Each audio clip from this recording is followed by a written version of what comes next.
Hello mga kawans! Hello mga kapatid!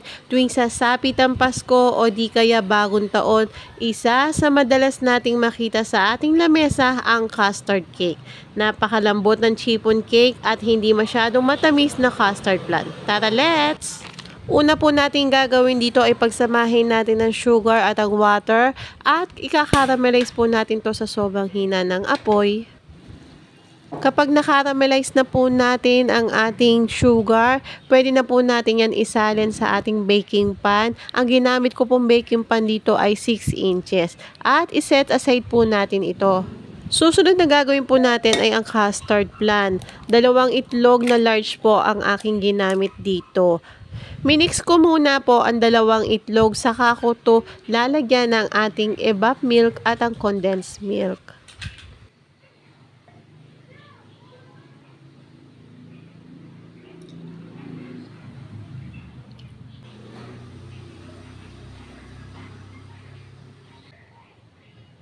Mix lang po natin ang ating custard plant, pero wag po masyadong mabilis ang ating pag-mix. Medyo slight lang po at saka po natin yan sasalain ng 2 beses.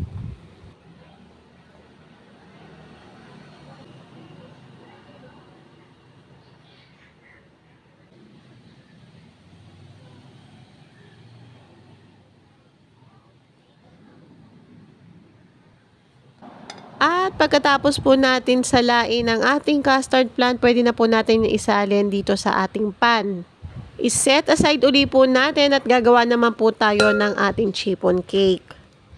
Sa paggawa naman po ng ating chiffon cake ay unahin po natin ang itlog at paghiwalayin ang egg yolk at egg white.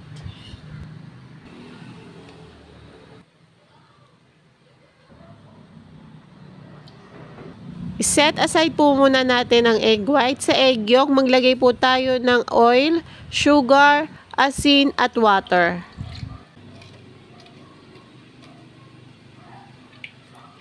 Haluin lang po natin ng mabuti ito at isunod na po natin dyan ang ating cake flour at baking powder.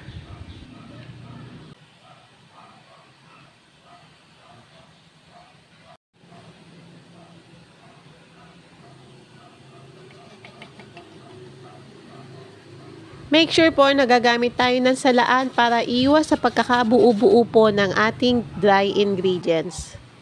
Haluin lang po natin ang ating egg yolk mixture hanggang sa mawala po ang mga pagkakabubuo ng ating dry ingredients. Iset aside po muna natin ang ating egg mixture at gagawa naman po tayo ng meringue or merengue. Sa egg white po ay mag-add tayo ng cream of tartar. Gamit po ang mixer o ang hand mixer ay ibit po natin ito. Pag wala na po tayo nakikitang malalaking bubbles, pwede na po natin i-add ang sugar pero paunti-unti lang din po ang lagay. Iwas sa pagbaksak ng ating chiffon cake ay laging bago po ang ating itlog na gagamitin. Super linis po ang ating mixing bowl na paglalagyan ng ating egg white, pati po yung ating beater ng ating mixer. At ibit po natin to ng matagal at tama sa oras. At yun po kasi ang mga kadalasan na pagkakamali natin, kaya bumabaksak po ang ating chiffon cake. Paghaluin po natin ang ating butter at ang meringue, pero dahan-dahan lang di po natin yan imimix. Huwag po natin ibibigla para po ang ating egg white ay hindi rin po bumaksak.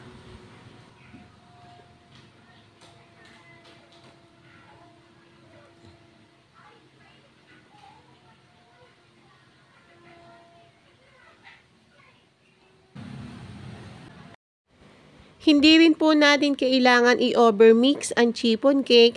Once na pantay na ang kulay nito, wala na po kayong nakikitang kulay ng egg yolk butter, ay stop na tayo sa paghalo. At pwede na po natin ilagay yan sa ibabaw ng ating custard plant.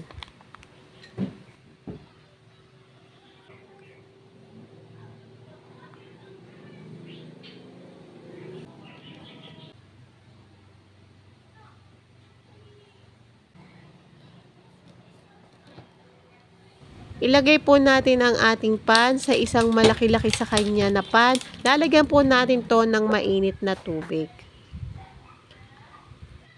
At i-bake po natin to sa 180 Celsius ng 1 hour. Siguraduhin po natin na preheated po ang ating oven.